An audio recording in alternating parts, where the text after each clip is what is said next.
जय हिंद दोस्तों। हम लोग क्रांत पब्लिकेशन का वस्तुनिष्ठ सामान्य ज्ञान देख रहे थे जो सभी प्रतियोगिता परीक्षा के लिए इम्पोर्टेंट हैं। हम लोग हिस्ट्री इतिहास का देख रहे थे टॉपिक बाय टॉपिक। ये जो टॉपिक छठा टॉपिक है, टॉपिक का नाम है शैव शैव भागवत धर्म। शैव और भागवत धर्म के बारे में है जो एमसीक्यू के रूप में हम लोग देखेंगे। क्वेश्चन नंबर 1 क्या कह रहा है, निम्नलिखित में से कौन सा प्राचीन भारत में शैव संप्रदाय था? तो हो जाएगा मत मयूर। निम्नलिखित में से कौन प्रस्थानी में निम्नलिखित सम्मिलित नहीं है? तो हो जाएगा भागवत। भागवत धर्म के प्रवर्तक थे कृष्ण। किस विष्णु के किस अवतार को सागर से पृथ्वी का उद्धार करते हुए अंकित किया जाता है? तो हो जाएगा यहाँ पे वाराह। हेलियोडोरस का बेसनगर अभिलेख में संदर्भित है। तो हो जाएगा केवल वासुदेव से। रामायण के किस कांड में राम और हनुमान की पहली भेंट का वर्णन मिला है? तो हो जाएगा कृष्ण कांड। वासुदेव कृष्ण की पूजा सर्वप्रथम किसने आरंभ की थी? तो हो जाएगा यहाँ पे भागवतो।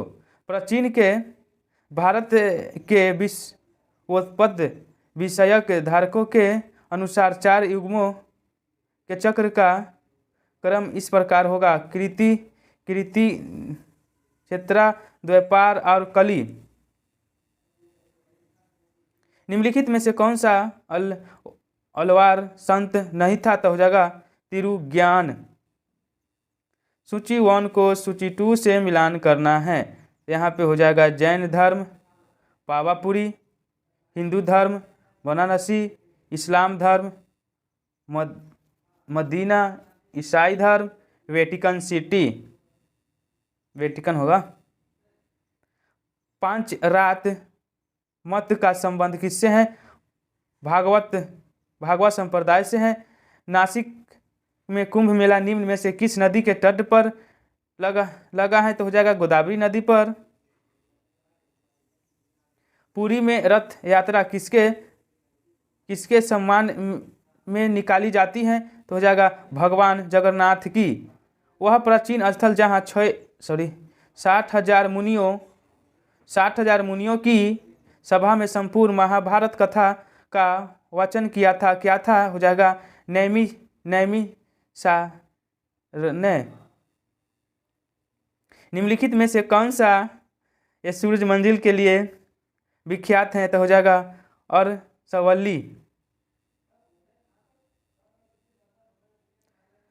नयनार कौन थे? नयनार शैव थे।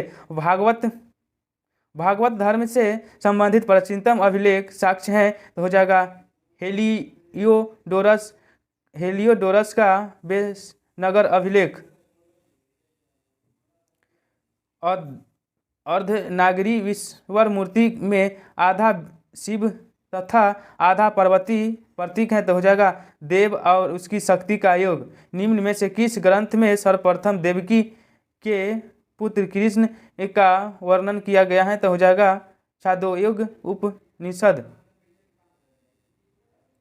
भागवत संप्रदाय के विकास में किसका देन अत्यधिक है? तो हो जाएगा गुप्त का। निम्नलिखित में कौन मोक्ष के साधन के रूप में जन्म, कर्म तथा भगवत को सम्मान महत्व देता है? तो हो जाएगा भगवत गीता।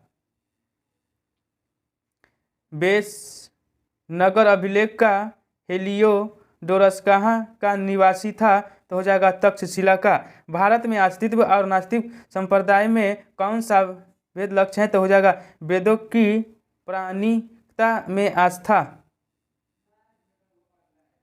भागवत संप्रदाय में भक्ति के रूप की संख्या क्या है? तो 9 होगा। यहाँ पे क्वेश्चन समाप्त हुआ। जय हिंद, जय भारत।